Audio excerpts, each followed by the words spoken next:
Muy buenas tardes, reciban un cálido saludo de bienvenida a la cátedra abierta de los pregrados modalidad virtual de la Facultad de Ingeniería. En esta ocasión el tema es Inteligencia Artificial en las Telecomunicaciones a cargo del ingeniero Juan Felipe Botero Vega. Juan Felipe Botero Vega es ingeniero de sistemas de la Universidad de Antioquia, magíster y doctor en Ingeniería Telemática de la Universidad Politécnica de Cataluña y se desempeña como profesor en el Departamento de Ingeniería Electrónica y de Telecomunicaciones de nuestra Universidad de Antioquia. Antes de iniciar, saludamos a todas las personas que se conectan a través de nuestro canal de livestream, desde el campus universitario, desde diferentes lugares del departamento, el país y el exterior. Al final tendremos un espacio para preguntas, por lo cual solicitamos a las personas que nos están siguiendo en este momento que por favor nos envíen sus inquietudes a través del chat. Profesor Juan Felipe, en nombre de la Facultad de Ingeniería, el Departamento de Ingeniería Electrónica y Telecomunicaciones y la coordinación del pregrado de Ingeniería de Telecomunicaciones modalidad virtual, agradecemos su participación y nuevamente le damos la bienvenida a la cátedra abierta de los pregrados modalidad virtual de la Facultad de Ingeniería. Bienvenido. Muchas gracias. Bueno, buenas tardes.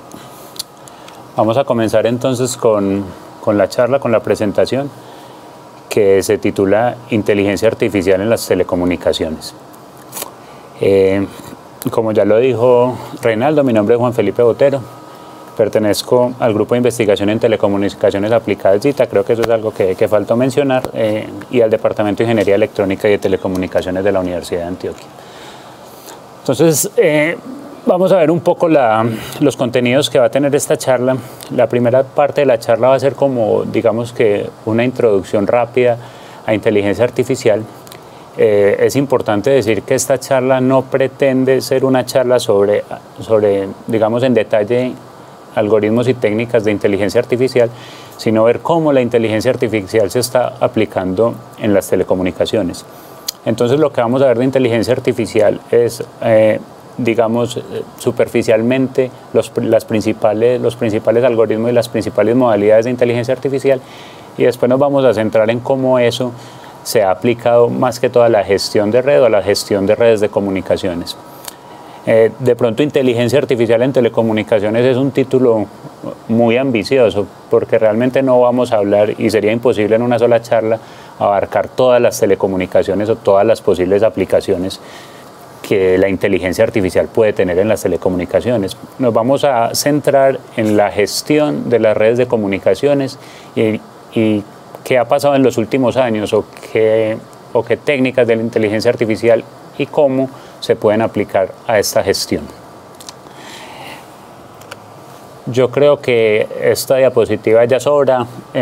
Reinaldo me acaba de presentar. Pero además de eso, aquí está mi correo como contacto. Si después de la charla tienen alguna duda, alguna inquietud o quieren profundizar sobre alguno de los temas, aquí está mi correo y también mi página web. Entonces, comencemos.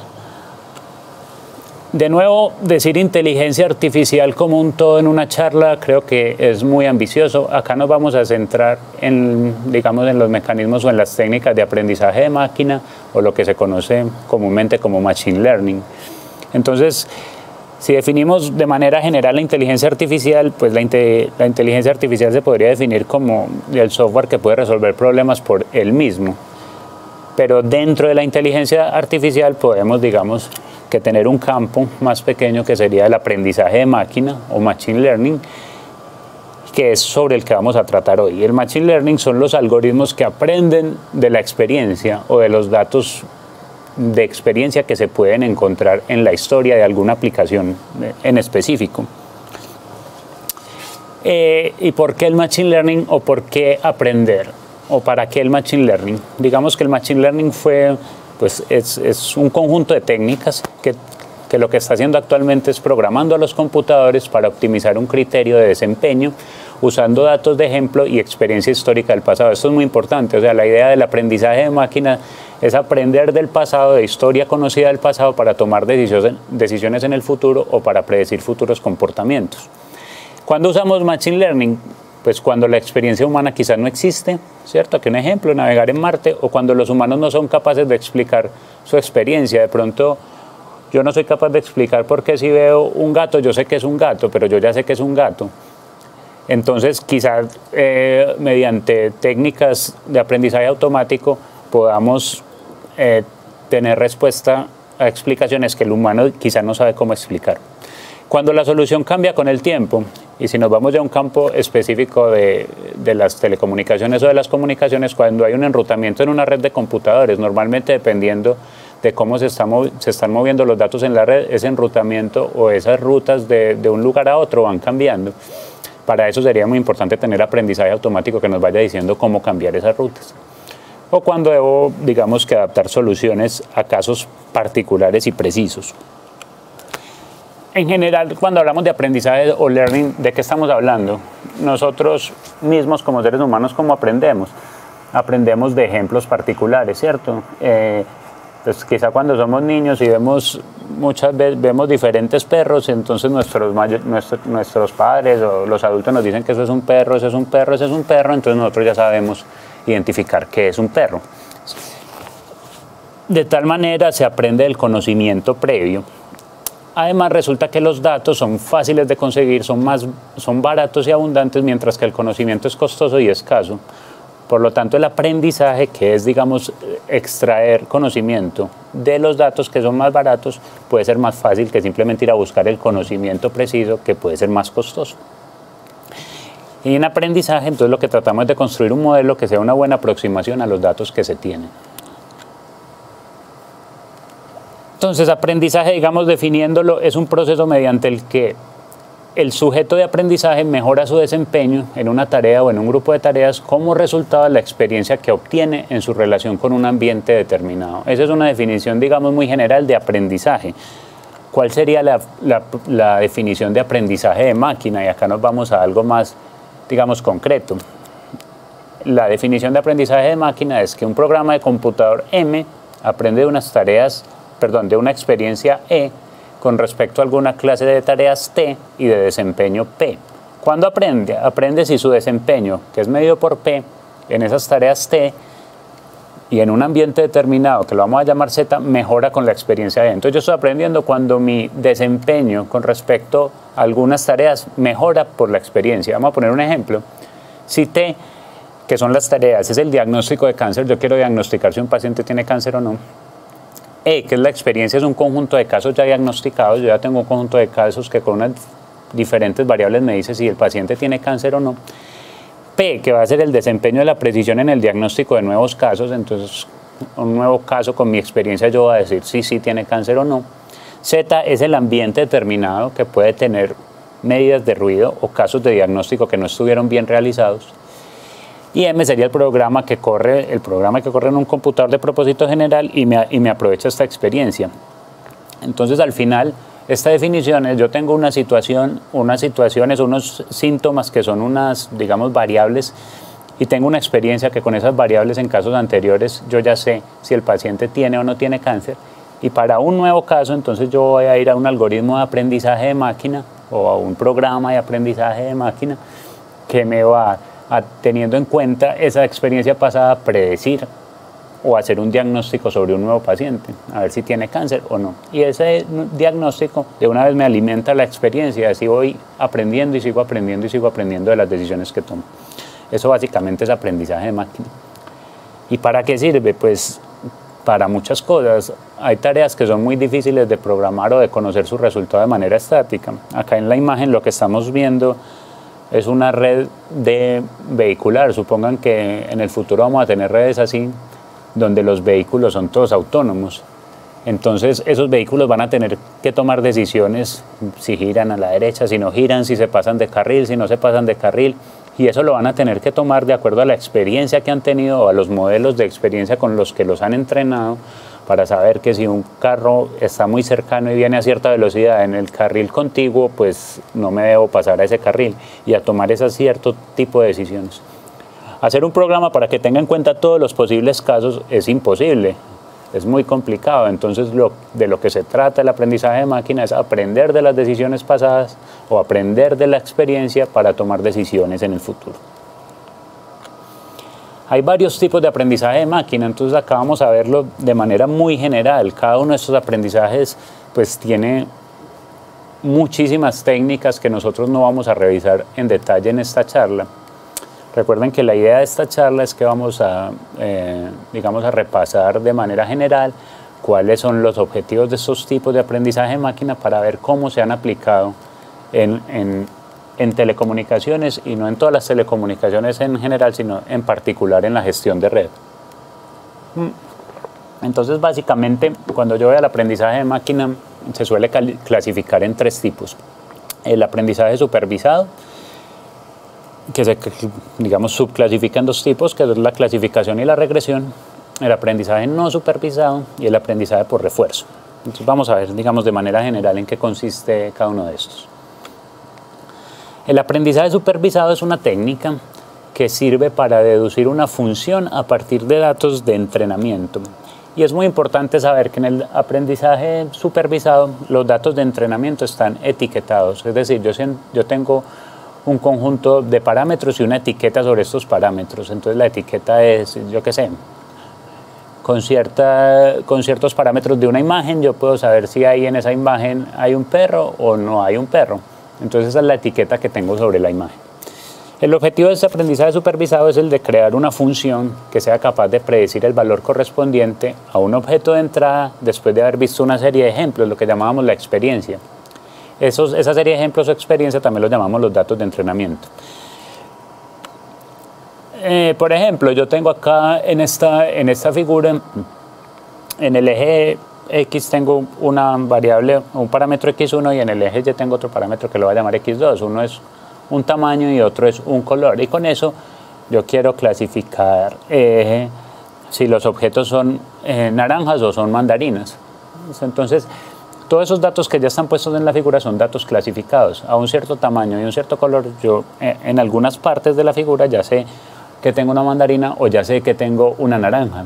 La idea con toda esta experiencia que yo adquiero es, si me dan un nuevo dato de tamaño y un nuevo dato de color, yo quiero saber si eso es una mandarina o una naranja a partir de la experiencia que tengo. Los algoritmos de aprendizaje supervisado me permiten predecir de esta manera si estoy en la clasificación de naranjas o en la clasificación de mandarinas. Esta es, digamos, la subparte de clasificación del aprendizaje supervisado. Cuando el etiquetado es un valor discreto, en este caso pues pueden ser o naranjas o pueden ser mandarinas, ¿cierto? Ejemplo de aplicación, pues esto tiene miles de aplicaciones. Acá un ejemplo muy sencillo es el reconocimiento de imágenes, que es una de las aplicaciones más populares del aprendizaje de máquina en general. Yo entreno o le doy ejemplos a mi programa de aprendizaje automático de varias imágenes, por ejemplo acá de una persona, y después de haberlo entrenado, entonces me voy a un conjunto de imágenes test, y en esas imágenes test voy a reconocer con esa experiencia que tuve en el pasado, que quizá el primero, el de la izquierda, sí es la persona que yo entrené y los otros no lo son. Entonces este es un claro ejemplo de clasificación en aprendizaje supervisado. Otra parte del aprendizaje supervisado es la regresión. La regresión, a diferencia de la clasificación, pues digamos que la diferencia que tiene es que el etiquetado que se hace sobre los parámetros o datos que conozco no es discreto, es decir, no es naranjas o mandarinas, es continuo, es un número. Y por ejemplo acá yo tengo una función que a diferentes tamaños en el eje X me dice el valor de una casa. Entonces el valor de esa casa pues puede tomar cualquier número, ¿cierto? No es un valor discreto, sino es un número, un valor que puede ser continuo. Y yo lo que quiero hacer en la regresión es aproximar una función continua de manera que esa función me pueda predecir un comportamiento futuro. Entonces, por ejemplo, yo ahí sé si el tamaño de la casa es 150, exactamente cuánto vale, pero puedo querer predecir si el tamaño de la casa es 200, pues cuánto me va a valer la casa. Entonces, cuando sea 200 voy a mirar esa función que yo creé, donde digamos en qué parte del eje Y me toca, en qué precio, y eso es regresión. Regresión es crear funciones continuas para predecir o para saber un valor futuro que yo quiero conocer y que no está etiquetado, ¿cuál valor tendría? Ese es el segundo paso de aprendizaje supervisado. Ahora vamos al aprendizaje no supervisado. Entonces pues, digamos que claramente si el aprendizaje supervisado tenía etiquetados los datos, la diferencia en el aprendizaje supervisado es que los datos no están etiquetados. A mí lo que me dan es un montón de datos, pero no me los clasifican. A mí me dan unos datos, pero no me dicen si esos son manzanas, si esos son naranjas, no me dicen nada. Es un método donde el modelo es ajustado a las observaciones. Entonces, como digo acá, a diferencia del aprendizaje supervisado, no existe un conocimiento a priori para entrenar los modelos. Yo no sé, no tengo etiquetados los datos. Lo que hace el algoritmo es, de hecho, con la experiencia de entrenamiento, aunque los datos no estén etiquetados, él trata de agrupar una técnica que se llama clustering, o agrupamiento, se agrupan instancias similares de datos. ¿Qué hace los algoritmos de aprendizaje no supervisado? Tratan de encontrar patrones entre los datos que yo entrego para clasificar esos datos según esos patrones que ellos encuentran. Entonces, como lo podemos ver acá en la figura, yo al final lo que tengo es un montón de datos que están en la izquierda, ¿cierto? Y que me entran a un modelo donde yo los tengo que interpretar. Después de interpretar esos datos, les tengo que aplicar un algoritmo de aprendizaje no supervisado, procesar esa salida y después de esa salida me va a hacer el agrupamiento. El agrupamiento me va a decir, no, mira, de todos esos datos que me entregaste, por estas características yo los puedo clasificar en estos datos que pertenecen a la clase roja, en estos otros datos que pertenecen a la clase verde y en estos otros datos que aquí, digamos, pertenecen a la clase morada. Entonces, sin yo darle ningún etiquetado, él me clasifica los datos por una serie de patrones que encuentre entre ellos. El aprendizaje no supervisado también tiene muchas clasificaciones, muchas aplicaciones, perdón. Por ejemplo, crear y descubrir patrones no conocidos en el comportamiento de los clientes de una página web o de una aplicación, patrones que yo no conocía. Segmentación de conjuntos de datos por atributos compartidos. Es muy importante el aprendizaje no supervisado, por ejemplo, para detectar ataques de seguridad a una red de comunicaciones que no se conocían. Digamos, anomalías en el comportamiento del tráfico, pero que yo no las sé etiquetar, no sé por qué están ocurriendo esas anomalías, pero el aprendizaje no supervisado las puede encontrar, me puede decir, hay una anomalía en el tráfico, mire qué está pasando. Digamos que acá hay una figura bastante explicativa de lo que es el aprendizaje no supervisado versus el aprendizaje supervisado. En el aprendizaje no supervisado, digamos, yo deduje o inferí por los patrones de los datos lo que dice en el tablero, mientras que en el aprendizaje supervisado alguien me etiquetó, me dijo lo que dice en el tablero es así. Esa es la diferencia, digamos, entre esos dos tipos de aprendizaje. Pues acá, digamos que en esta diapositiva se muestran un sinfín de técnicas que hay en clasificación, en clustering, en regresión o en reducción de dimensionalidades, que es otra de las partes importantes del aprendizaje no supervisado cuando se trata de reducir, digamos, los parámetros que no son importantes para encontrar patrones. Aquí hay un sinfín de técnicas en cada una de estas clasificaciones que hicimos de aprendizaje supervisado y no supervisado. Como les dije, no vamos a entrar en detalle sobre cada una de ellas porque no es el objetivo de la charla, pero el objetivo de esta diapositiva es mostrar todas las posibilidades que existen de trabajo en cada una de estas modalidades de aprendizaje supervisado o no supervisado. El tercer tipo de aprendizaje es el que llamamos aprendizaje por refuerzo o reinforcement learning en inglés. En las diapositivas en algunas partes van a ver las siglas ML, con ML me voy a referir a Machine Learning, o RL, con RL me voy a referir a aprendizaje por refuerzo o Reinforcement Learning. Entonces, en el aprendizaje por refuerzo, a diferencia de los otros dos aprendizajes,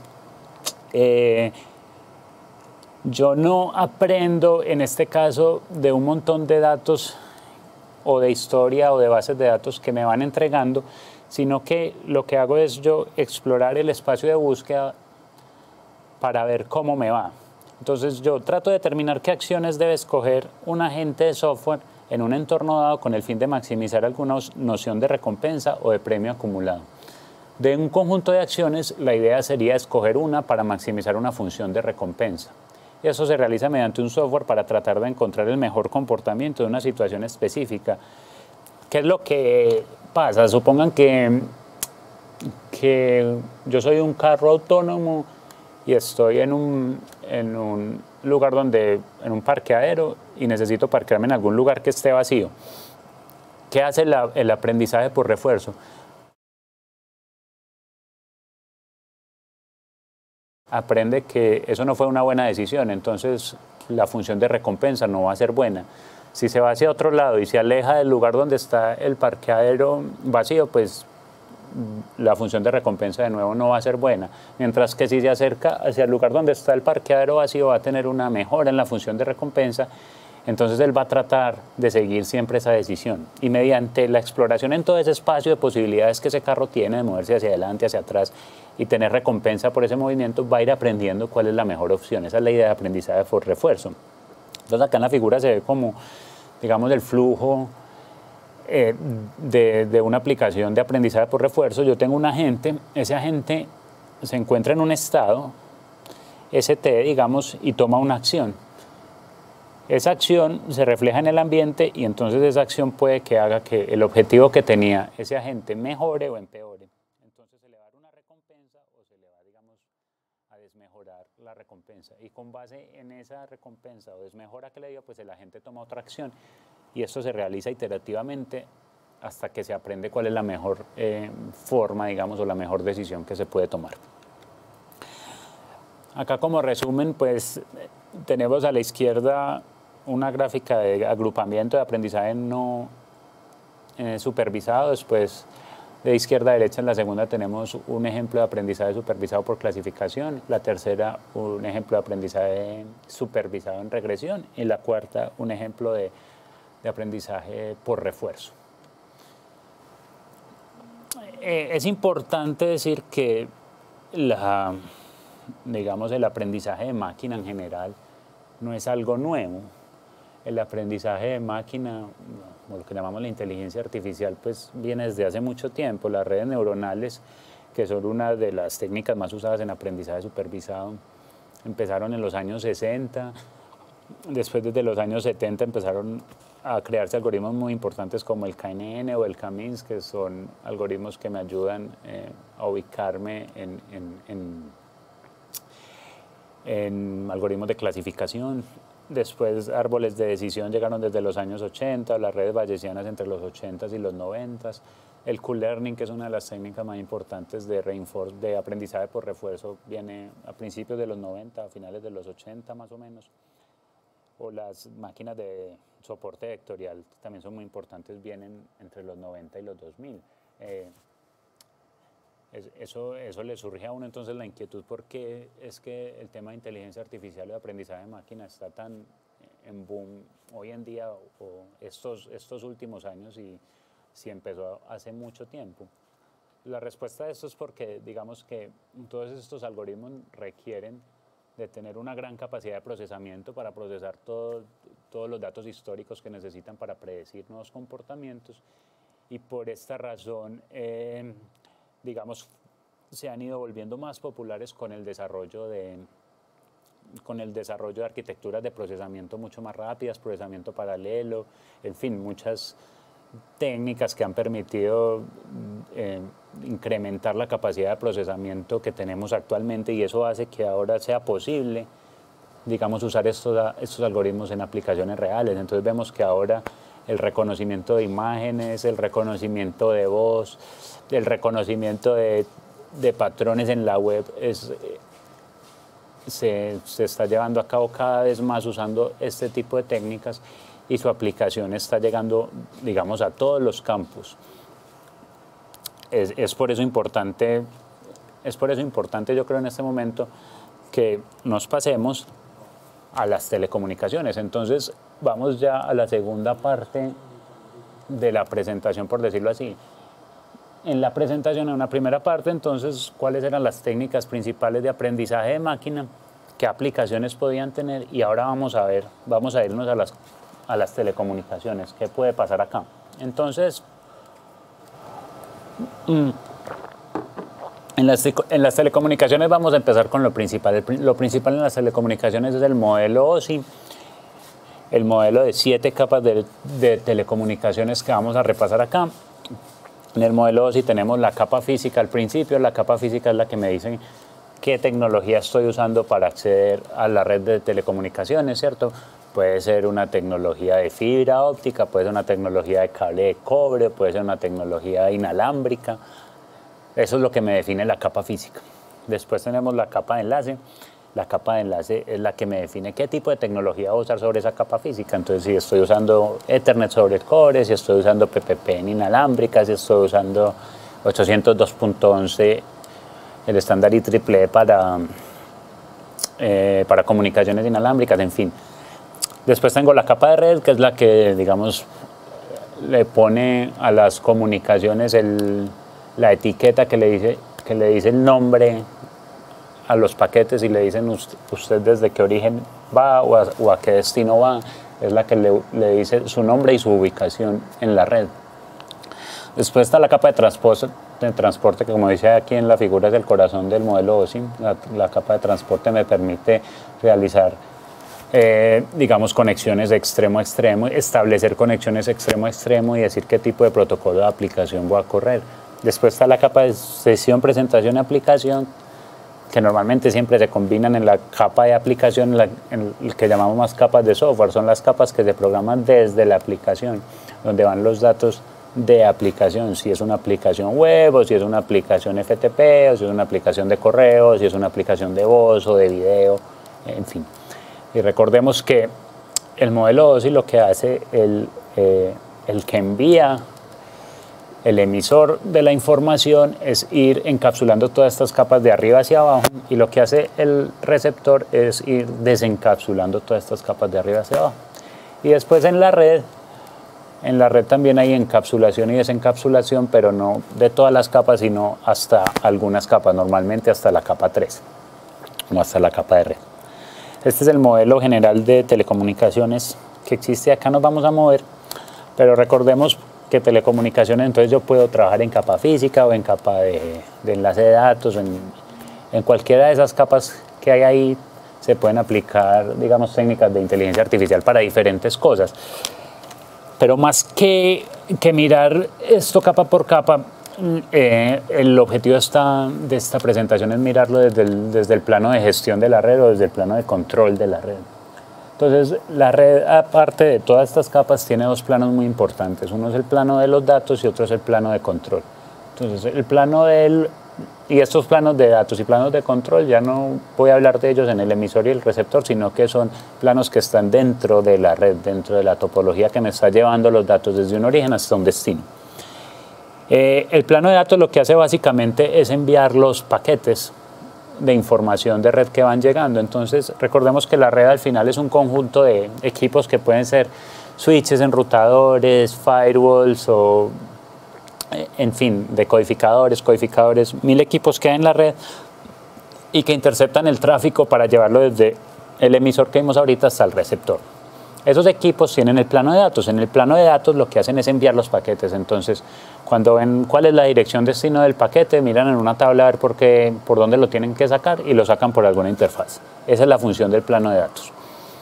Por la función del plano de control, que es el plano, digamos, de gestión de esos datos que están en la red, es decirle al plano de datos qué tiene que hacer, por qué tiene que mandar este paquete por esta interfaz o por esta otra.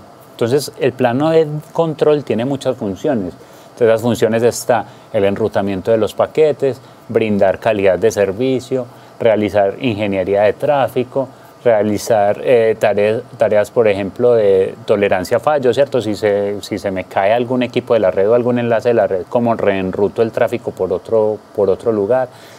Tiene tareas de control de congestión, en fin, tiene un montón de tareas. Nosotros vamos a hacer una clasificación de esas tareas y vamos a ver cómo se realizaban o cómo se realizan realmente en el escenario tradicional esas tareas y cómo se han venido dando, digamos,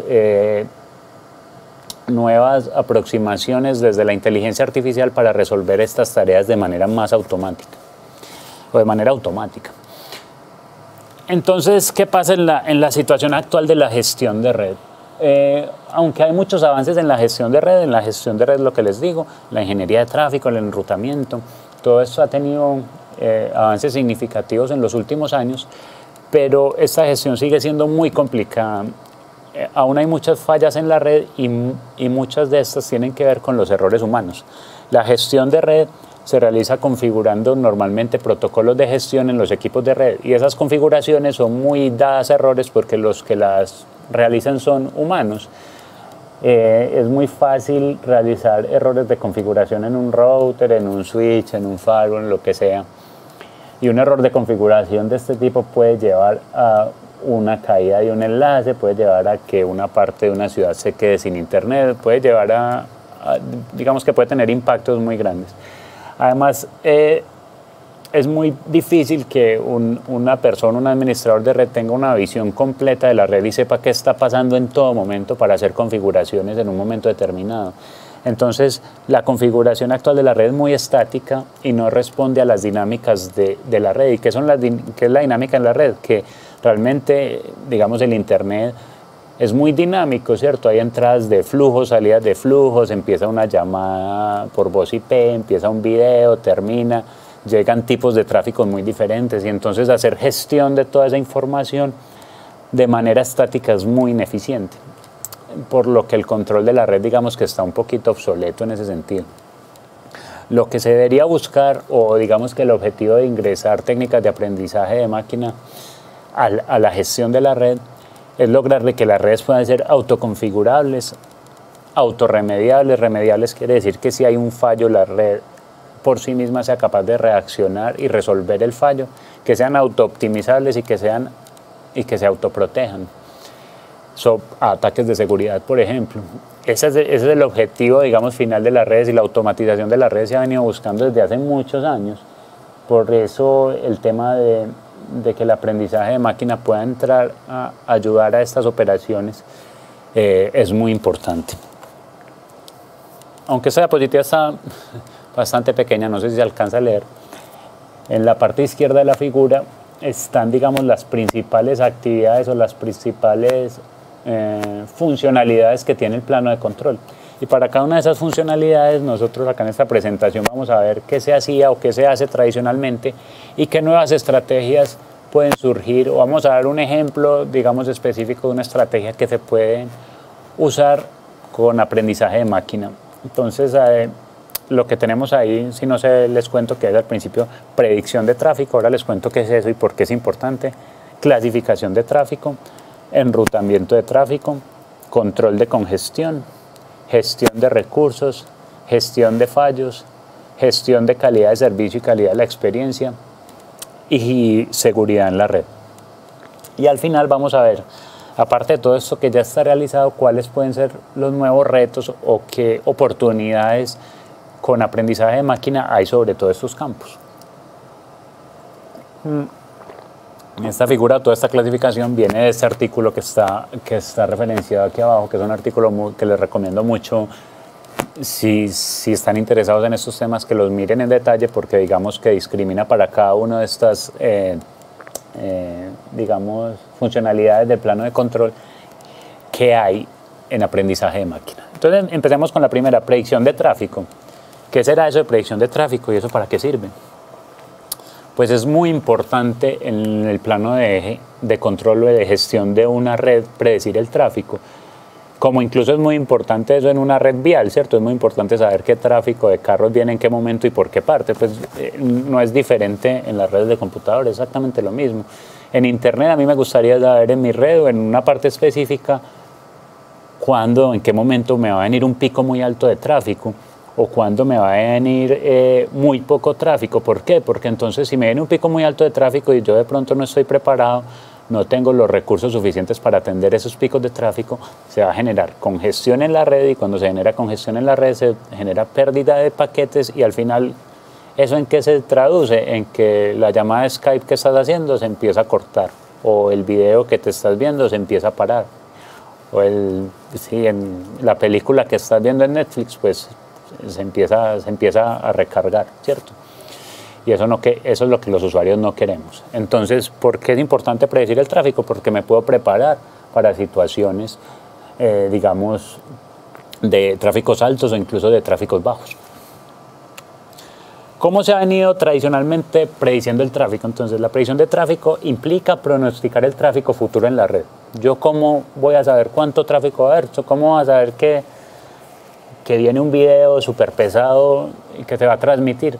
Pues normalmente con lo que ha pasado históricamente, ¿cierto? Entonces, históricamente a tal hora viene un gran tráfico de tal tipo de aplicación. Tradicionalmente se han usado técnicas estadísticas como las series de tiempo para predecir el tráfico.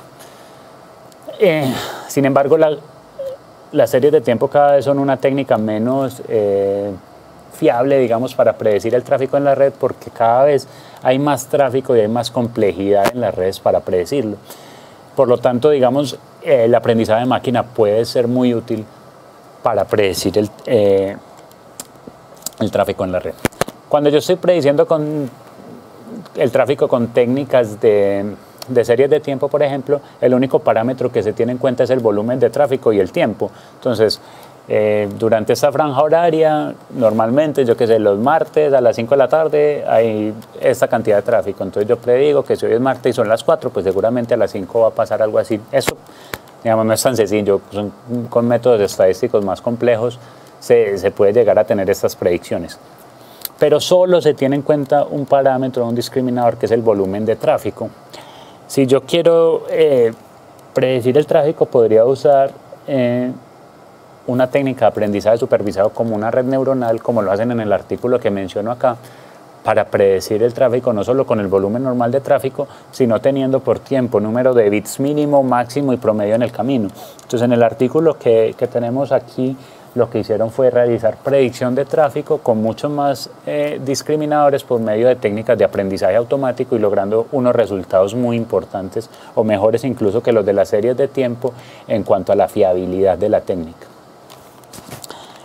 Pero incluso si yo no quiero predecir el tráfico con solo un parámetro como volumen de tráfico, como lo hacen las series de tiempo, yo puedo usar más técnicas de aprendizaje de máquinas. Por ejemplo, en este artículo que hay aquí abajo, se predicen tráficos que se llaman tráficos elefantes o tráficos ratón. En la red es muy importante saber cuándo vienen tráficos elefantes o tráficos ratón. Como ustedes imaginarán, el que está acá en la gráfica, el verde es el tráfico elefante y el azul es el tráfico ratón. ¿Qué es un tráfico elefante? Un tráfico elefante es un tráfico que pide mucho ancho de banda en la red. Entonces, por ejemplo, un video de alta definición es un tráfico, o muchos videos de alta definición son tráficos elefantes porque me piden mucho ancho de banda en la red. Entonces, piden mucho tráfico de ancho de banda en la red. Y los tráficos ratón son tráficos más pequeños. Si yo estoy en un chat, por ejemplo, es un tráfico mucho más pequeño en cuanto al ancho de banda que necesita, pero incluso los tráficos elefante normalmente no dejan espacio a los tráficos ratón. Entonces, si yo tengo muchos chats al tiempo, pero tengo un video, puede que el video me eclipse ese tráfico ratón que tengo. Por eso es muy importante saber cuándo viene un tráfico elefante o un tráfico ratón para yo discriminar qué recursos le reservo al tráfico elefante o al tráfico ratón.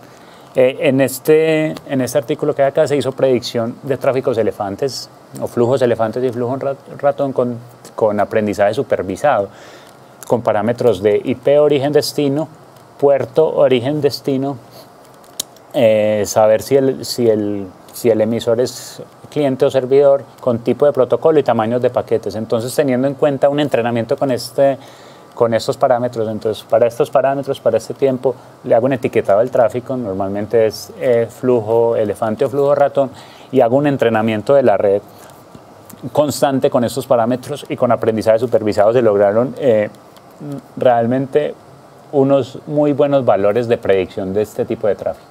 Entonces, incluso no con el volumen de tráfico, sino con otros descriptores y con técnicas de aprendizaje de máquina, yo puedo realizar una buena predicción del tráfico, que es muy importante.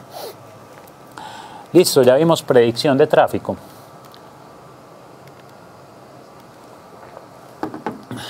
Otra parte muy importante en la gestión de redes de comunicación, de telecomunicaciones, de computadores, no solo es la gestión, sino la clasificación de tráfico.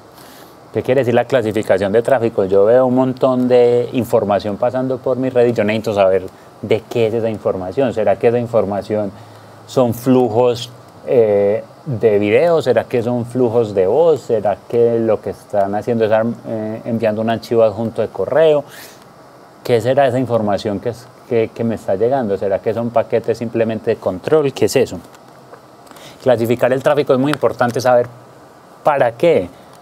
Para muchas cosas, por ejemplo, para planear la capacidad de la red. Si yo puedo clasificar que normalmente digamos que el tráfico de juegos en línea pasa por una parte de la red, pues yo voy a reservar más recursos para ese tráfico y quizás el resto de tráfico que clasifico que es de otro tipo lo paso por otro lado. El segundo lo pongo aquí subrayado porque es muy importante, la seguridad y la detección de intrusos, aunque ahorita vamos a tener una parte solo para seguridad de red. Para seguridad es indispensable clasificar el tráfico. Yo puedo encontrar un ataque a mi red solo si clasifico el tráfico de qué tipo es. Si clasifico qué tipo de tráfico me está llegando, puedo saber si es un ataque o no es un ataque a la red. Entonces es indispensable. Para saber qué tipo de tráfico es y darle calidad de servicio, ¿cierto? Yo necesito diferenciar si mi tráfico es de video o de voz, porque si es de video le tengo que dar seguramente caminos que tengan menor retraso, porque estos son, digamos, comunicaciones en tiempo real, o para hacer un monitoreo de desempeño, o para provisionar mejor los recursos. Clasificación de tráfico es muy necesaria en la red. ¿Cómo se hace actualmente? Pues actualmente lo que se hace, digamos que es un proceso estático y bastante ineficiente, que es mirar simplemente a los protocolos de aplicación dentro de los paquetes, a las aplicaciones o a las clases de servicio. Y eso, cuando es posible, mirar en los paquetes hasta esos campos de allá, que no siempre es posible. De la forma clásica de clasificar los paquetes es en los equipos de red de enrutadores, switches, etcétera, que están en el medio de la red. Yo simplemente voy haciendo un monitoreo y voy mirando paquete por paquete, lo voy mirando qué puerto de aplicación tiene, entonces de esta aplicación, de esta otra o de esta otra. Eso realmente es muy ineficiente, eso puede causar muchos retrasos en la red porque me toca hacer desencapsulación de los paquetes en ciertas partes del camino de la red, lo que me puede crear retrasos y digamos que es muy sensible al engaño, ¿cierto? Si yo puedo enviar un tipo de tráfico que no es tráfico de video, pero le pongo el puerto de la aplicación de video y engaño fácilmente a estos clasificadores de tráfico de esta manera. Pero así es como normalmente se ha hecho la clasificación en Internet o se hace actualmente. ¿Qué puedo hacer yo? Pues yo puedo con técnicas de aprendizaje de máquina tratar de clasificar el tráfico no mirando el puerto exactamente del paquete ni yendo paquete por paquete, sino utilizando técnicas de aprendizaje de máquina. Por ejemplo, el aprendizaje no supervisado. Recuerden que el aprendizaje no supervisado es un aprendizaje donde los datos no están etiquetados. Entonces yo, digamos que mirando cierta cantidad de tráfico, recogiendo cierta cantidad de tráfico, puedo encontrar patrones que me digan y que yo sepa que más o menos una aplicación web se comporta de esta manera. Entonces voy a encontrar los patrones en el tráfico, por ejemplo en la carga útil del paquete, en la información del paquete, se comportan todos los paquetes de esta manera con esta carga útil. Entonces, bueno, esto es de una clase y estos otros se comportan de esta otra. Bueno, pues seguramente estos son de otra clase y ya después yo iré a ver que esta clase seguro es clase de video, o esta clase es clase de voz, o esta clase es clase de tráfico de correo, y de esta manera puedo clasificar el tráfico. Entonces, recuerden que el aprendizaje no supervisado es una técnica muy buena para el agrupamiento. Me puede agrupar comportamientos diferentes y de esta manera realizar clasificaciones de tráfico. De hecho, en este artículo que hay acá se hace clasificación de tráfico por medio de aprendizaje no supervisado con la carga útil del paquete.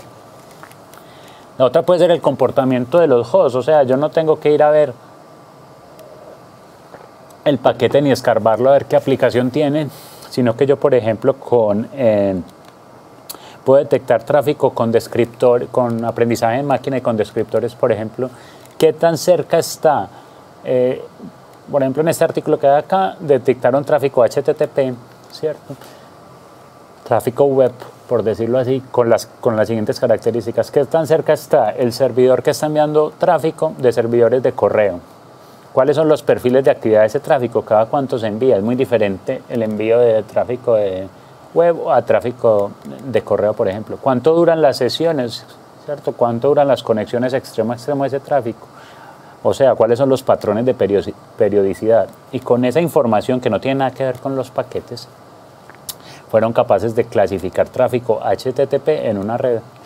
Entonces, alejándose un poco de los escenarios tradicionales y con escenarios en que no tengo que hacer encapsulación o desencapsulación de paquetes, puedo llegar a tener clasificaciones de tráfico con unas muy buenas, digamos, tasas de éxito con respecto a los métodos tradicionales usando aprendizaje de máquina. También basado en características del flujo se puede hacer clasificación de tráfico. Esto sí es el quinteto usando el quinteto digamos clásico de flujo, que es usando IP origen, IP destino, puerto origen, puerto destino y protocolo.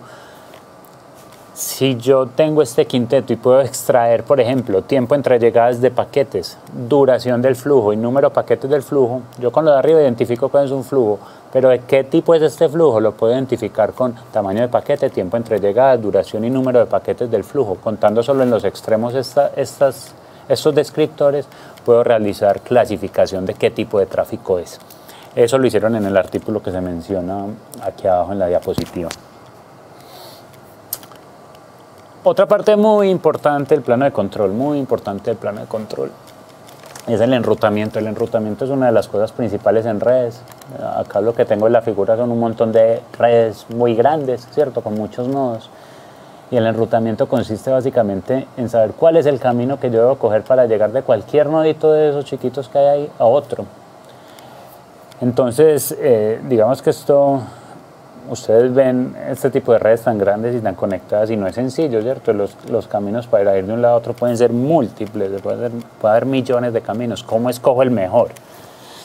En eso consiste el enrutamiento, que es uno de los problemas pues, clásicos y más importantes en redes de comunicaciones, en la gestión de redes de comunicaciones. En el enrutamiento la idea entonces es llevar la información de un punto a otro con diferentes objetivos. Entonces mi objetivo puede ser minimizar el costo de llevar la información de un punto a otro. ¿Y cuál es el costo? Pues depende de la aplicación que yo tenga, ¿cierto? Si yo tengo una aplicación de tiempo real, pues mi costo será el retraso, lo que me demore de llegar de un origen a un destino. Entonces trataré de buscar el camino que menor retraso tenga. O quiero maximizar la utilización de mi red, entonces vamos a tratar de enviar todo lo posible por la red mía para utilizarla más. O quiero dar calidad de servicio. Es que mi aplicación necesita un mínimo retraso de tanto, pero necesita mucho ancho de banda, entonces necesita un ancho de banda de tanto y también necesita que no haya pérdidas. Entonces, ¿cuál es el mejor camino para que eso pase? Para eso es el enrutamiento. Entonces, es uno de los problemas clásicos en redes de comunicaciones. Y digamos que desde que existen las redes de comunicaciones existen propuestas de solución para el enrutamiento. ¿Cómo se hace actualmente? Actualmente el enrutamiento se realiza con protocolos que van recogiendo la información de la red para que todos los nodos de la red tengan clara cuál es la topología y cada uno de estos nodos entonces calcula el mejor camino con algoritmos estáticos, por ejemplo el algoritmo de Dijkstra, el algoritmo de Bellman-Ford, son algoritmos estáticos que me dicen, vea, basado en ese costo en este momento lo mejor para ir de A hasta B es esto. ¿Cuál es el problema? Que esa ruta se me queda ahí un rato de manera estática y la red es muy dinámica, tiene muchos cambios, entonces de un momento a otro se me inició un flujo de video por acá, se me inició otro flujo de voz y las condiciones de la red cambiaron y como no hay ningún daño ni ningún fallo, pues mi algoritmo sigue diciéndome el mismo camino. Es un problema que existe en la red. Normalmente los flujos de origen-destino siempre se van por el mismo lado, incluso si esos caminos están más congestionados o tienen más pérdida, etcétera. Por eso para el enrutamiento se ha usado mucho o se ha propuesto mucho, digamos, todas estas propuestas que les he mostrado son propuestas más desde la academia, más desde la parte de investigación, para ver cómo se puede realizar enrutamiento en este caso con aprendizaje por refuerzo. Entonces recordemos que aprendizaje por refuerzo es una técnica que empieza en el espacio de búsqueda a ver cuál es la mejor opción y empieza a tomar decisiones y con eso recibe una recompensa y con esa recompensa pues toma otra decisión. Pues pensemos que yo estoy en una red o en un grafo que representa una red y utilizo aprendizaje por refuerzo. Lo que hago es empezarme a mover, digamos, aleatoriamente para llegar del origen al destino, y llego al destino y me doy cuenta que esa ruta tiene un costo muy malo, entonces voy y tomo otra decisión y me doy cuenta que tiene un costo muy malo, pero es mejor que el de la otra. Entonces voy empezando a tomar decisiones de acuerdo a la recompensa que me da tomar una acción. Al final, en el tiempo, este tipo de decisiones empiezan a converger hacia la mejor ruta posible. Lo bueno de este tipo de algoritmos es que tiene en cuenta la dinamicidad de la red, ¿cierto? Si se empieza a mover la red, la función de recompensa me va a cambiar con un camino que yo ya había escogido. Tiene una función de recompensa X, pues ya en este momento va a ser Y. Entonces, digamos que dinámicamente la red puede reconfigurarse, o el enrutamiento puede reconfigurarse para siempre tratar de ir buscando la mejor ruta. Una de las técnicas más importantes de aprendizaje por refuerzo es el Q-Learning. Y acá hay un ejemplo simplemente de un artículo en que usaron Q-Learning para hacer un enrutamiento de origen a varios destinos móviles, o sea, los destinos se iban moviendo. Entonces, como los destinos se van moviendo, digamos que la recompensa va cambiando y las rutas van cambiando. Y yo voy aprendiendo y aprendiendo, cambiando las rutas dependiendo de cómo la función de recompensa se mueve. Y esto se hizo para una red de sensores inalámbrica, para enrutamiento de una red de sensores inalámbrica, aprendiendo incrementalmente los costos reales de las diferentes rutas. Entonces, bueno, por ejemplo, el enrutamiento toda la vida ha sido muy estático y lo sigue siendo. Esta es una técnica muy buena para empezar a usar en las redes con respecto a enrutamiento. Vamos al control de congestión. ¿Qué es el control de congestión en la parte de control o de gestión de la red? Es algo muy importante. Cuando yo estoy enviando una información de un origen a un destino, es muy importante controlar la congestión. ¿Cómo así que controlar la congestión? Pues, como podemos ver en la figura, yo estoy enviando paquetes de un origen a un destino y de un momento a otro un paquete no me llegó o se perdió en el camino, se descartó en el camino, y yo sigo enviando paquetes y resulta que se siguen descartando los paquetes. ¿Por qué se estarán descartando? Seguramente porque hay congestión. ¿Qué quiere decir que hay congestión? Que esa ruta por donde se están enviando los paquetes, esos equipos ya están llenos de paquetes de otras partes que están siendo enviados, y sus paquetes pues no tienen espacio para enrutarse por esos equipos y lo están descartando. A raíz de eso, el control de congestión que se utiliza tradicionalmente en las redes, lo que hace es que cuando detecta que hay varias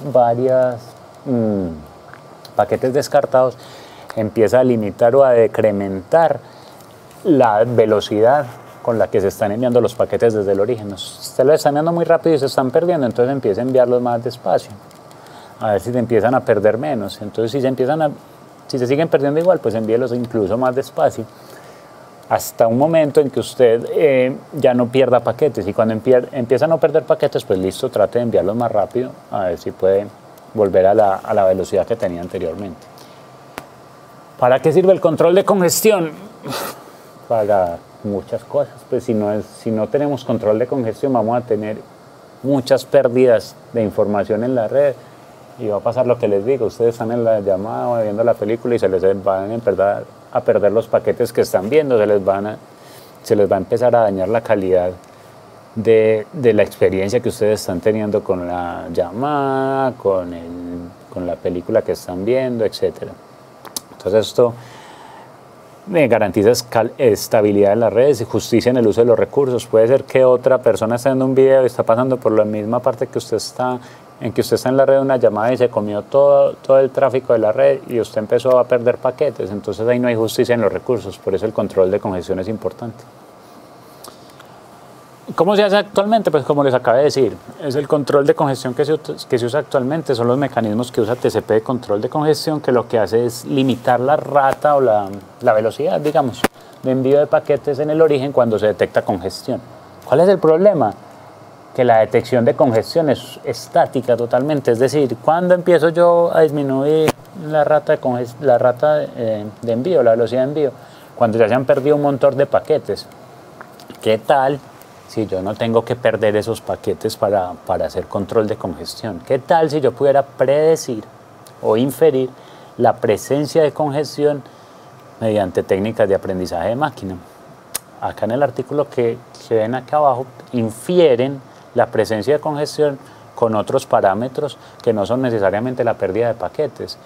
Por ejemplo, el desempeño en megabits por segundo. Yo estoy viendo que el desempeño está desmejorando. o el RTT, que es, digamos, la cantidad de tiempo que un paquete se demora en ir y volver, yo veo que ese RTT cada vez se está volviendo más grande, hay más retraso, o veo que de pronto hay movilidad en el origen o en el destino, y eso está llevando, y eso puede generar congestión en un futuro cercano. Entonces, de una vez puedo decir, no, va a haber congestión, empiece a bajar la rata y no se van a perder paquetes de esta manera.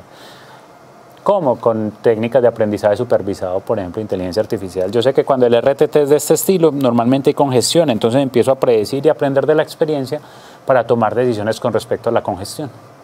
Esa es una de las maneras en que puedo utilizar aprendizaje de máquina para prevenir la congestión. Eso cambiaría el control de congestión actual, donde tengo que esperar a que pase algo, a que se pierda el paquete, para empezar a aplicar mi técnica de control de congestión. Listo, vamos a otra parte de la gestión de red. La gestión de red tiene pues, muchas modalidades. Vamos a la gestión y asignación de recursos. ¿Esto qué es? Lo que se encarga de controlar los recursos de la red, incluyendo CPU, memoria, disco duro, de los enrutadores, de los switches, ancho de banda de los enlaces, de los puntos de acceso en redes inalámbricas, de los canales. ¿Cómo gestiono todo esto? O sea, ¿cuánta CPU le asigno a este servicio? ¿Cuánto ancho de banda le asigno? ¿Cuánta capacidad de cola del switch le asigno? Entonces, esta gestión busca aprovisionar una cantidad fija de recursos para satisfacer la demanda de un servicio determinado.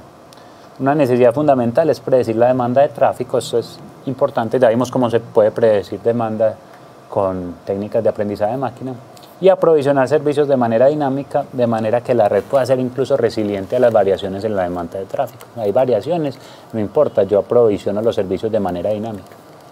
¿Qué se hace hoy en las redes? El aprovisionamiento de recursos siempre se realiza de manera estática, y lo que hace uno es sobredimensionar la red. Lo que hace un operador de red normalmente es poner la red con la mayor cantidad de ancho de banda posible para el peor caso. El peor caso, esto se puede llevar 10 gigabits, pues ponga una red de 100 gigabits por segundo.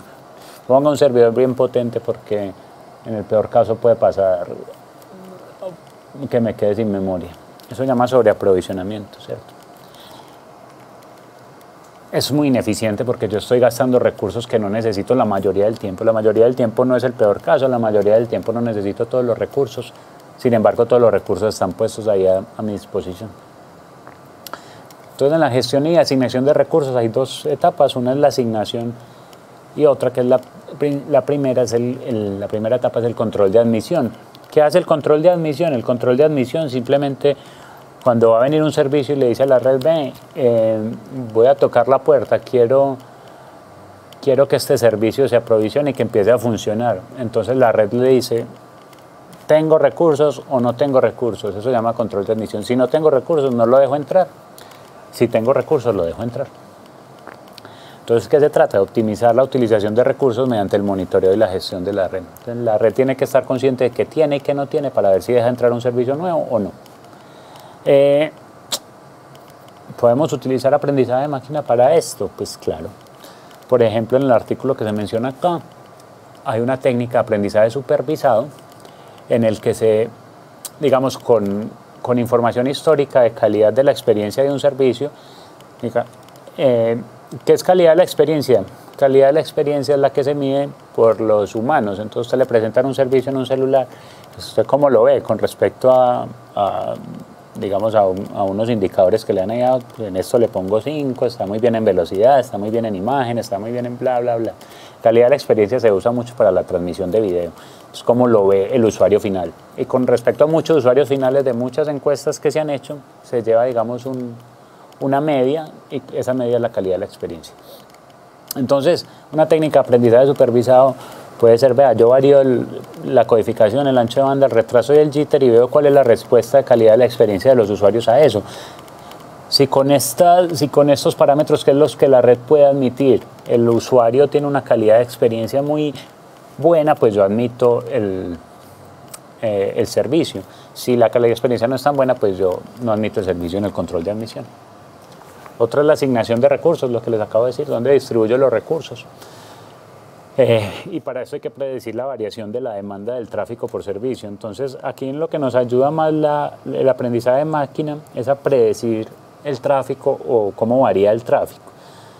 acá hay un ejemplo, un artículo en que realiza asignación de tipos de recursos, CPU, memoria y ancho de banda, mediante aprendizaje por refuerzo, con base en el comportamiento de una función de búsqueda, ¿cierto? Con base en la recompensa que se le da al comportamiento de una función de búsqueda. Entonces, listo, en gestión y asignación puedo tener aprendizaje de máquina también. Gestión de fallos, otra cosa muy importante en la red de comunicaciones, la gestión de fallos. ¿Qué es la gestión de fallos? Bueno, yo voy de 1 a 5 y de 1 a 5 normalmente me voy por ese camino rojo que hay abajo, pero resulta que el enlace de 4 a 5 se cayó. Entonces yo me tengo que ir más bien por ese camino azul de arriba. Eso es la gestión de fallos. Si hay un fallo, ¿cómo reconfiguro la red para que los servicios sigan funcionando? Entonces la gestión de fallos incluye la detección, ¿cierto? Detecto que hay un fallo, aíslo ese fallo para que el tráfico no pase más por ahí y corrijo la condición anormal de la red, o sea, mando el tráfico por otro lado. Eso requiere que los operadores tengan un conocimiento total de la red, de sus dispositivos y de las aplicaciones que están corriendo en todo momento. Esta gestión de fallos actualmente es muy complicada porque es muy difícil tener un conocimiento total de la red con todo lo que se está moviendo actualmente en una red. ¿Cómo se realiza actualmente? De manera reactiva. ¿Cómo así que de manera reactiva? Se cae un enlace. Si se cae un enlace, entonces los enrutadores o los switches o los equipos de red normalmente mandan, digamos, mensajes diciendo esta interfaz está viva, cada 30 segundos, pongamos. Entonces puede ser que se caiga un enlace y yo me tenga que esperar 30 segundos para darme cuenta que ese enlace se cayó. Y dentro de esos 30 segundos el tráfico no se está enviando, todo el tráfico se está rechazando por esa parte. Ese es el problema de la respuesta reactiva, que es la respuesta actual a la gestión de fallos. Por medio de técnicas de aprendizaje de máquina yo puedo predecir fallos. Si yo puedo predecir fallos, yo puedo una vez preparar la red. Es muy posible que pase un fallo acá, active otro camino y empiece a enviar los datos por el otro camino y por el camino original si quiere, pero empiece a enviar por el otro camino porque es posible que haya un fallo.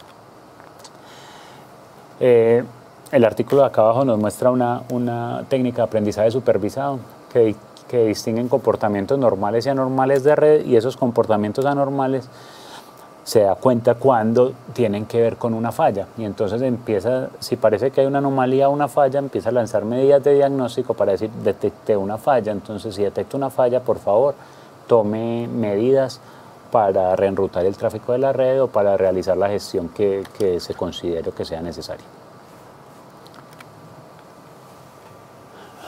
Bueno, ya vamos terminando con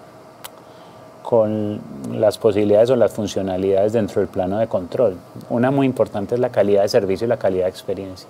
La calidad de servicio está en la figura de arriba. Si yo tengo un tráfico de video de streaming de video que necesita mucho ancho de banda, ¿cierto? Netflix, o tengo un tráfico que es el rojo, que es simplemente navegación, o tengo un tráfico que también requiere mucho ancho de banda, como es el verde, que es servicios de gaming o de juegos online, y yo no tengo calidad de servicio, puede que el tráfico rojo se coma a los otros porque nadie le aseguró recursos con respecto a lo que realmente necesita. Si yo tengo calidad de servicios, que es la segunda parte, digamos, de ese tubo que se ve ahí, el tráfico azul y el tráfico verde les voy a asegurar más ancho de banda, más capacidad para los servicios que está llevando a cabo. Eso es calidad de servicio. Y calidad de la experiencia es lo que les dije ahora, cómo lo ve el usuario, ¿cierto? Entonces, ¿cómo lo ve el usuario? ¿Cuál es la calidad de experiencia del usuario si lo ve desde un celular o de una tablet o desde un computador o desde un televisor, o lo ve HD o se está cayendo un poco la señal? Esa es la calidad de la experiencia del usuario. ¿Para qué son? Pues son importantísimas, determinan el éxito, la degradación o la falla total de un servicio. La calidad de servicio normalmente se mide en parámetros de red, ancho de banda, pérdida de paquetes, retraso y jitter. La calidad de experiencia es una medida compleja y normalmente se mide con la expectativa o con lo que el usuario observa o lo que el usuario mide o dice cuando está observando un servicio. Esto cuando está, digamos, ejecutando un servicio. En calidad de servicio, como les dije, parámetros de red, calidad de la experiencia, con eso que les dije ahorita, las medias del resultado de opinión de los usuarios. Se le hacen encuestas a los usuarios, después hay una media entre varios usuarios, muchos usuarios, a ver cuál es la opinión sobre un tipo de servicio que se está mostrando, representando en un tipo de manera. ¿Qué se puede hacer con Machine Learning acá? Normalmente la calidad de la experiencia tiene mucho que ver con la calidad de servicio, pero uno no la correlaciona directamente. O sea, ¿por qué la calidad de la experiencia del usuario es mala? Pues porque no se le asignó el ancho de banda necesario al servicio, porque la pérdida de paquetes en la calidad de servicio fue muy alta.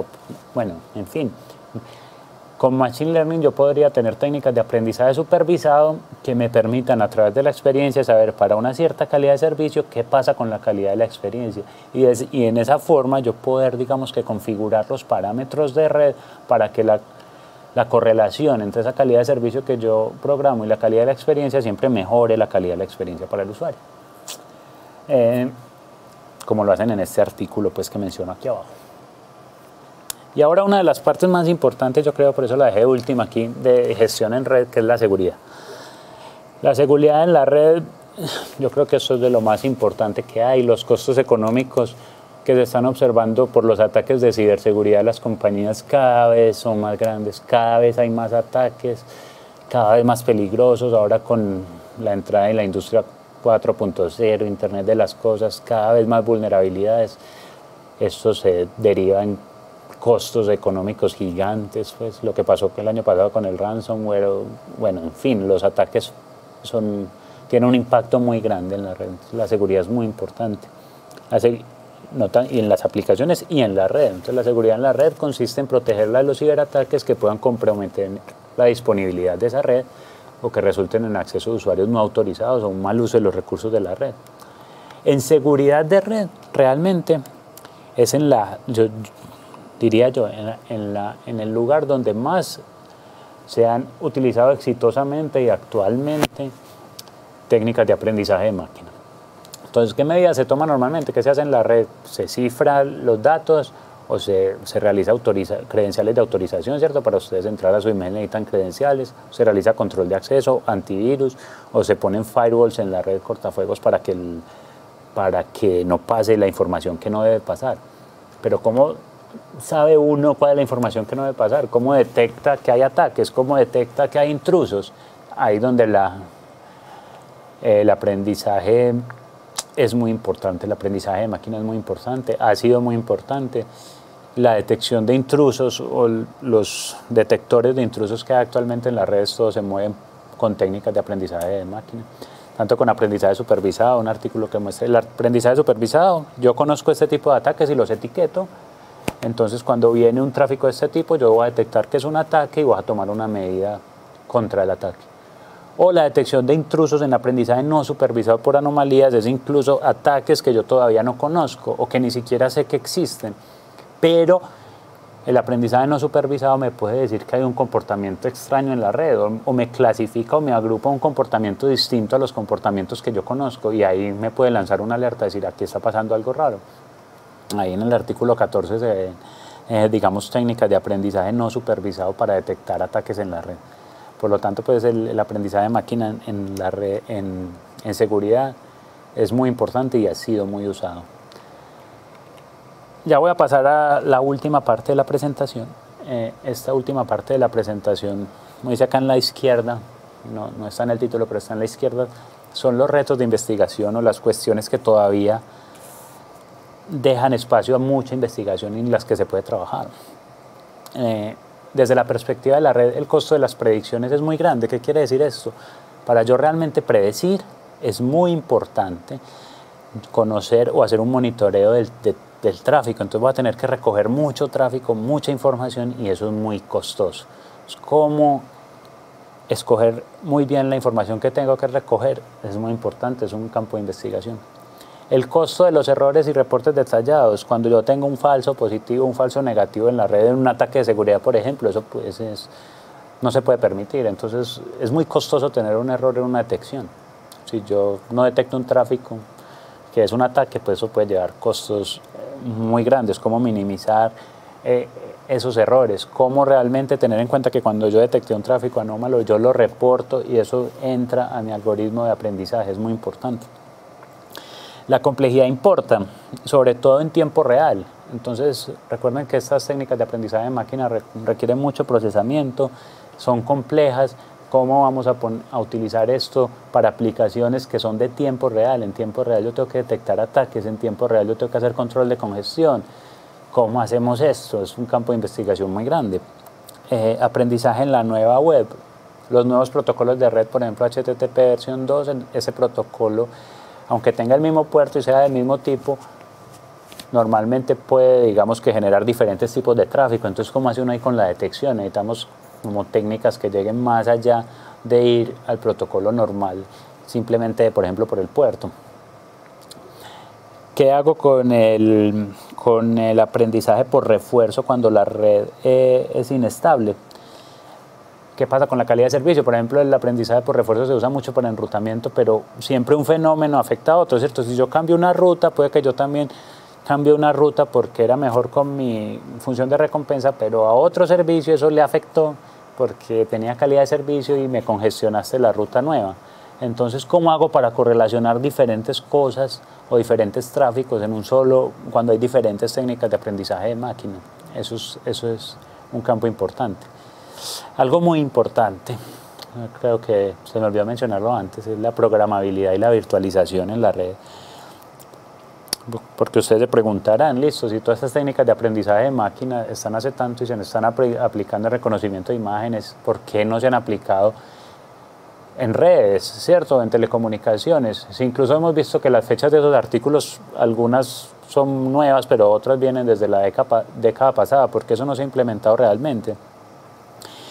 Y el tema es que la red antes o incluso actualmente es muy estática. En la red uno no puede programar funcionalidades nuevas.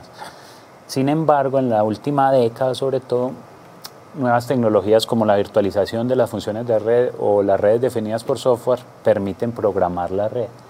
El hecho de que yo pueda programar la red, poner mis aplicaciones a correr dentro de la red, me permite entrar a la parte de automatización con técnicas de aprendizaje de una manera mucho más fácil y directa. Por eso también hay mucho trabajo en la parte de usar técnicas de aprendizaje de máquina con programabilidad de la red. Eso es algo que está en este momento como un tema, digamos, caliente de investigación en el que se puede entrar. Aprendizaje de máquinas para políticas inteligentes de red. Entonces, para que las políticas de red, que son las que tenemos actualmente, no sean estáticas sino dinámicas, ¿cierto? Actualmente tenemos políticas de detenga los flujos de ese tráfico por ese puerto, no. Tratar de hacer algo que se vaya actualizando de manera automática respecto al tráfico que está pasando por la red.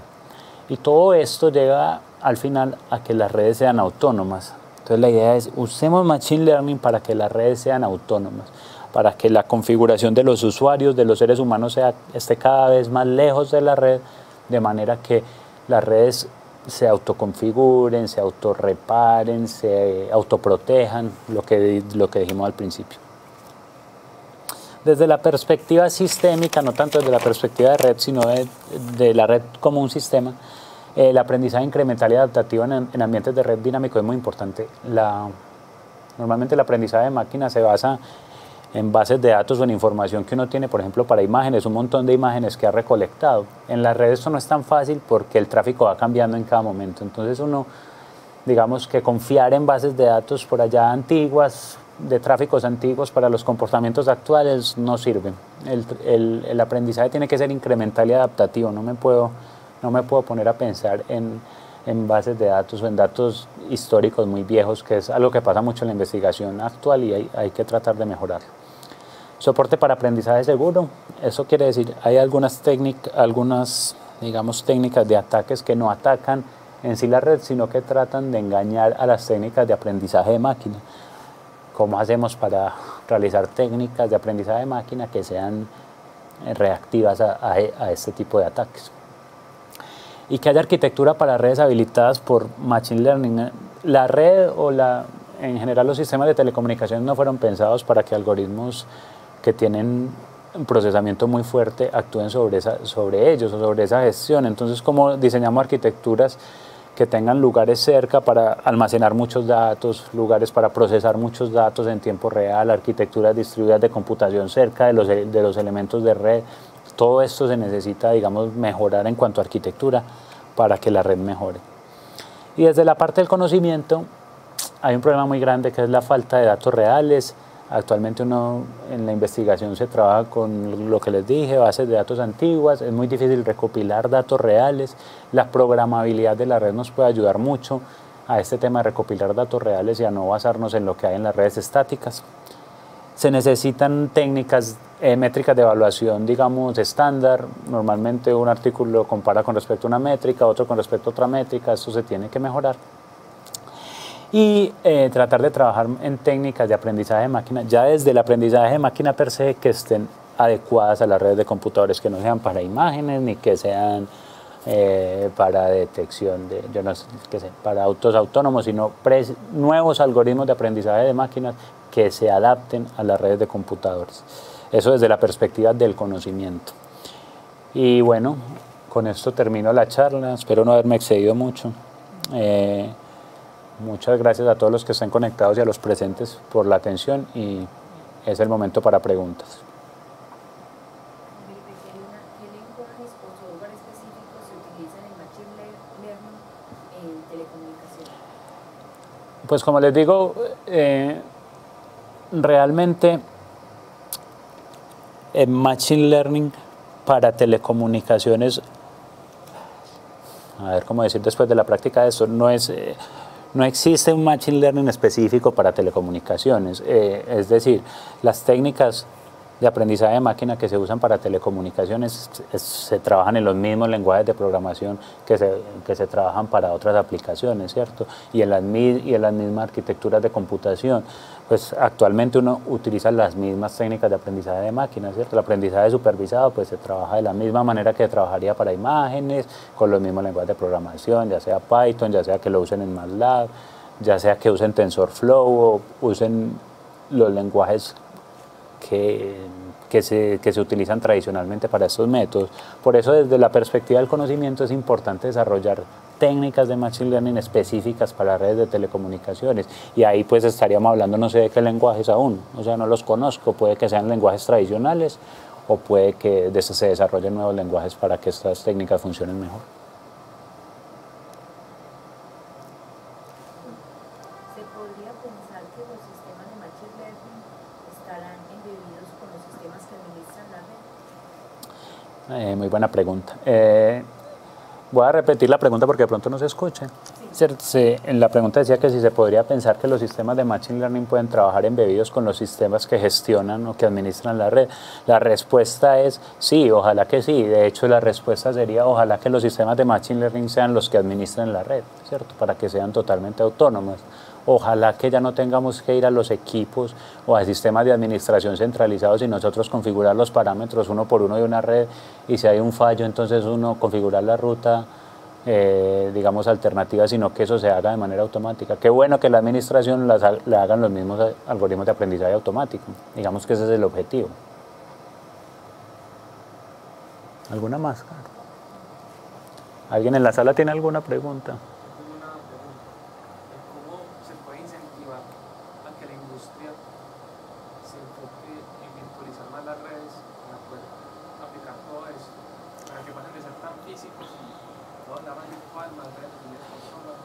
Bueno, es una pregunta muy interesante. ¿Cómo se puede pasar o cómo se puede hacer para que la industria, digamos, se meta un poco más en este cuento, ¿cierto? Deje de administrar las redes como normalmente lo hace, utilice más técnicas de programabilidad de red y más técnicas de virtualización para que sea más fácil administrar la red desde este tipo de técnicas, por ejemplo, aprendizaje de máquina?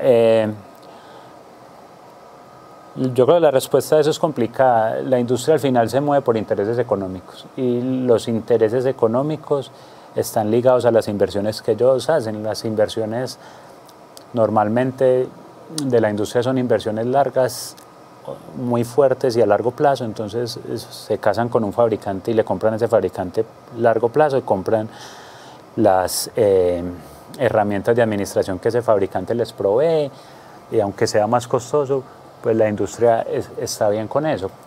¿Qué puede pasar o qué se puede hacer? Lo que se puede hacer, o lo que sería muy interesante que pasara, es que los modelos de negocio, la programabilidad de la red, la virtualización, haga que los modelos de negocio vayan cambiando. No tanto cambiamos a la industria, sino a los modelos de negocio, que se obligue a los fabricantes a que tengan dispositivos programables, que se obliga a los fabricantes a que permitan soluciones de virtualización. Y afortunadamente eso está pasando actualmente. En los data centers data center que no sea programable o que no esté basado en virtualización, tanto de equipos servidores como de red, es muy extraño. Eso ya está pasando cada vez más, ojalá empiece a pasar en los operadores. Y ahora con el cambio que viene con la Industrias 4.0 en toda la arquitectura de la red, yo creo que es muy raro que esto no pase, porque es la única manera de que se pueda evolucionar fácilmente la red si pongo programabilidad, si pongo virtualización y si pongo gestión, digamos, automática.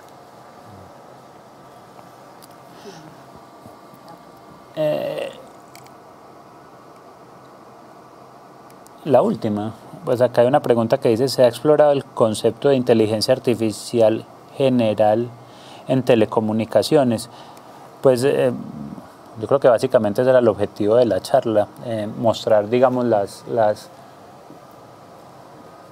¿qué se ha hecho? Pues yo no puedo hablar, como les dije al principio, de telecomunicaciones en todas sus capas y en todas sus aplicaciones, porque primero que todo no soy experto en todas las capas de telecomunicaciones, ni conozco el estado del arte en telecomunicaciones, pero al menos en la parte de gestión, las técnicas de aprendizaje automático o de inteligencia artificial que se han usado, pues más o menos traté de hacerles un resumen aquí de lo que se ha hecho.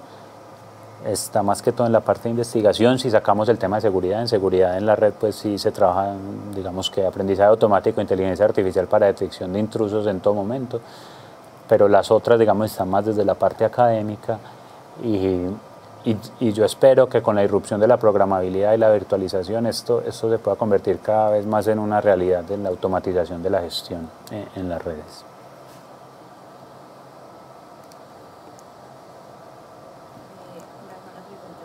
¿MATLAB puede estar a nivel de desarrollo de emulaciones de inteligencia artificial? ¿O Simulink de MATLAB? Bueno, la pregunta es si MATLAB puede estar al nivel de desarrollo de aplicaciones de inteligencia artificial. Yo conozco que MATLAB se puede usar para técnicas de aprendizaje automático, supervisado o no supervisado. Como les digo, yo no soy un experto en lenguajes de programación o en qué lenguajes de programación se usan para técnicas de inteligencia artificial, pero conozco que con MATLAB se pueden emular, incluso simular muchas técnicas de inteligencia artificial. Bueno, si no hay más preguntas, les agradezco mucho a los asistentes presenciales y a los asistentes de manera virtual a la charla.